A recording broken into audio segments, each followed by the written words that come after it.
Hey everyone, I'm Alison with Better Half Reviews, and today we're going to talk about Restart by Teetotum Games, coming to Kickstarter. Restart is a game of time travel, resource management, tile laying, and asymmetrical abilities. Each player has a mind board where they can gain abilities and strengthen their actions as they collect mind fragments. Time travel is a doozy on your brain, so collecting these fragments is key. Through the 3 rounds of the game, your younger self will progress through time naturally, moving forward in time from round to round, and side to side during a turn during their era. Meanwhile, your adult or future self can move forward and backward in any time, but your younger and older self can never meet. Gotta avoid that paradox.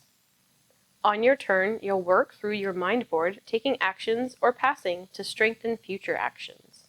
You could study and add a card to your mind board, paying in time tokens because in a game of time travel, time is money.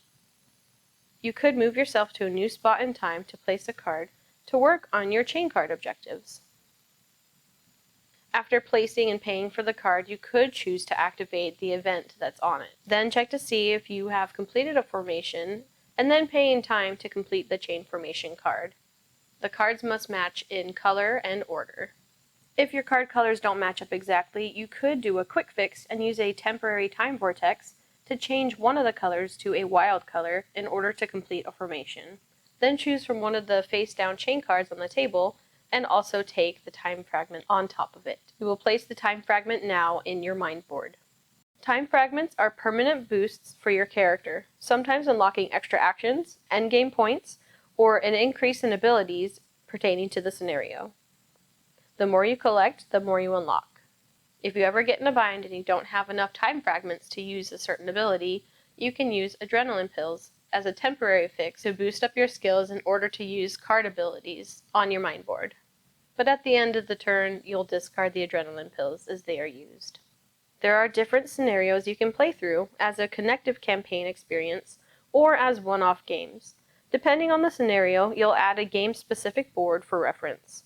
These serve as a reminder of how your fragments or adrenaline pills can help you in scenario-specific actions.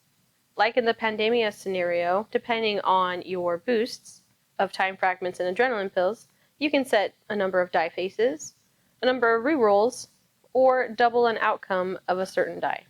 You can roll to either help the cure or further the disease. As you play the game, you may come up with options to vary cards in your subconscious, with the goal of scoring points instead of using their card abilities. When you bury a card, you tuck it behind the matching minefield. At the end of the game, you'll take all those hidden cards out of the subconscious and match them into their minefield and count up points depending on how high up your fragments went. If your time fragment reaches or surpasses wherever there is a scoring objective on your card, you get the score. Once the game end occurs, you'll finish the round, and you'll count up points from your chain cards that are completed, mine cards based on the fragments that you've placed on your board, and scenario-specific scoring. The player with the highest score is the winner. And that's a quick overview of Restart. Alright, so now that you've had a chance to hear a little bit about the game, let's talk about how I feel about it. What are some of the things that I like? For me, I enjoyed the themes of this game coming through, where yes, you have time travel, so your future self can go backwards in time, but you can't meet up with your younger self because that would create a paradox. So I like the aspect of having a game with time travel because I was a fan of time stories back in the day. That kind of tanked. Anyway, so I was excited to try something else with time travel in a different concept. So I liked having the time travel aspect, and I loved the mind board because, like you had like your perception and etc. and how your mind works, where the more that you have the fragments beefed up, the better your mind works, so the better the actions that you have available to you. And when I was learning the game, when they talked about putting cards in your subconscious, I was like, what? So I love the way that the time travel, takes a toll on your mind, and having the mind board work out so well, and like putting those cards in that little slot in your subconscious. I just love the little aspects of that where it's like you could tell they really thought through how do we make this work thematically, and I don't know, it just felt really cool as a board gamer. Something else that I really like about this game is there's not any one specific strategy that's pretty much guaranteed you to win. I've played this several times, and each time, like, I've taken a different strategy than the other people I've played against, and the scores still seem to be pretty close. It's like, okay, I worked really hard on my mind board, and it's like, oh, well, they worked really hard on chain cards, or manipulating over here with events, or, you know, boosting up in whatever the scenario was, and it still came out pretty close. So I've really enjoyed that, you know, you don't have to go for the same things in order to have it be a close game. This game feels much like a gamer's game where there isn't like tons of resources, you aren't able to do everything, and so you really have to be strategic in how and when you do things. And it's like, oh, okay, well, do I want to take that action? Because taking an action is good, but maybe this time I might pass so I can double up on getting more resources. The first few times I played this game, I ran into like running out of time. I'm like, oh shoot, I wanted to do this chain card, but I don't have enough time to do it, so now I need to figure out how to get some time in order to complete that chain card. So it really gets your brain working on like the timing of, okay, I need to do this, so I need to plan to maybe play an event card that could give me some extra time, or, you know, maybe pass and gain extra time at the end of my turn. It was just very fun and puzzly working through this game. Another aspect that felt really thematic to me were these little adrenaline pills where, you know, you get your fragments and you build it up. You're like, ah, oh, I need some more boosts in order to re-roll some of my dice for the pandemia example. And it's like, okay, well, you know, I'll just spend some of those adrenaline pills, like pop them in to help me do better on this action. And then you do, and then you can re-roll, etc. And then they go away after because you've used them. So it's like another little thematic thing where it's like, oh, okay, it's a temporary boost, and an adrenaline pill, and then once you've used it, it's gone, and then you take it out. So I like that. Another plus for me is I really enjoy the art of this game and the table presence of it. Like when you have it on the table, people are like, ooh, what is that? Or anytime I've had this around, people coming over, they're like, ooh, what's that game? It very much draws your attention to it, and it makes you want to know more about it. All right, so we talked about the pros. Let's talk about some cons. So, cons to the game. Please note this is a prototype, so there are things that are subject to change, and these are not final components or anything. But as much as I love the mind board and like it's really cool, you have all these slots and different places to put things and slide them behind, it is chunky. This is like a first time prototype, but it's really huge. And then when you have 4 of these stacked up, it takes up half the room in the box. So it's like, I like having all these little extra pieces, but it might be just a little bit excessive. Maybe they could take out a few layers. I don't know. I mean, there's magnets to kind of like help it stay closed and stay in place when it's not in use, which is kind of cool. But I don't know. It's huge. So it's just a little too chunky. And again, this is a prototype, so it's not final product or anything.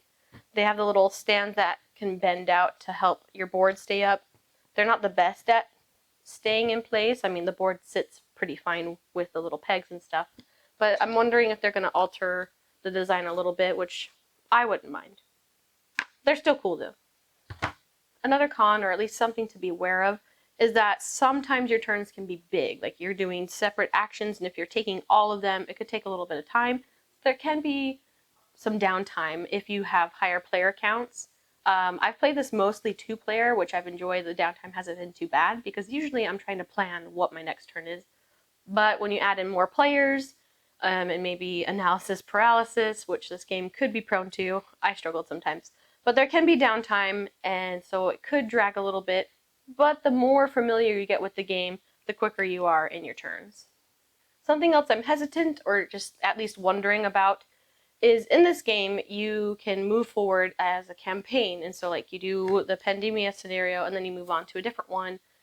You get to keep some of the stuff that you've already gained. And so they have a little save sheet that you can use to mark all that down. For me, I'm feeling like this might be a little bit more, I don't know, of an annoyance. Not as easy to keep track of, where it's like, okay, I have this card, write it down, put a check mark, I've got all these fragments. Like, I get the purpose of this, and I know that it's necessary, but I really wonder how they're going to do the storage solution for this game, because it would be nice if like I have all my components, if I could keep them in like their own container. That way I don't have to like get it out from the general supply. So it's like, okay, I know I have like 5 fragments and I just need to figure out where to put them. So I don't know. I just kind of wonder how the storage solution will work for this game in order to keep things organized, especially if you are playing it as a campaign mode. Something else to be aware of, this game is not light. It is not for people who haven't really played hobby games. I mean, anyone could play this game, but it has a big learning curve. The first game, you're kind of just trying to figure out what's going on, how to do your actions, and then the more that you play it, you're like, oh, okay, I get these different strategies. So I do not recommend this if you are brand new to gaming and you aren't feeling up to a challenge, because this is a big game to learn and to dive into. So I'd say this is more of a gamer's game rather than someone who's just barely getting into the hobby. Not saying that isn't possible to play this, it'll just be really hard. Alright, so that's some of the pros and cons of Restart. Overall, my thoughts about this game, I really like it. I've really enjoyed the way that they tie the theme of time travel and the theme with your mind and subconscious and using different abilities, just everything. Like, I love how it works together. I like having the variability of the different mechanisms of tile laying, and then like set collecting and tight resource management, and having the variability of the campaign mode of the different scenarios. Like, oh, okay, well, you've got a blank and write game, you've got a push your luck game, you've got etc. Like, I love having all these different options.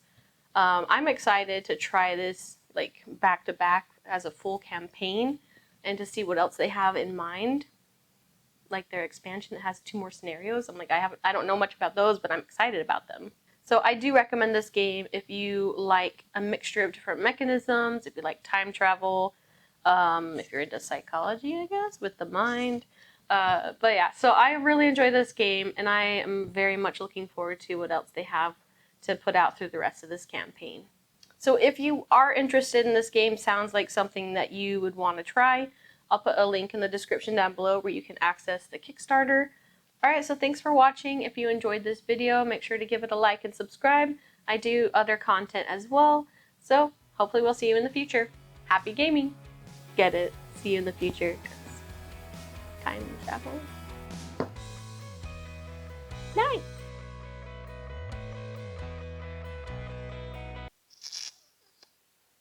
Yeah.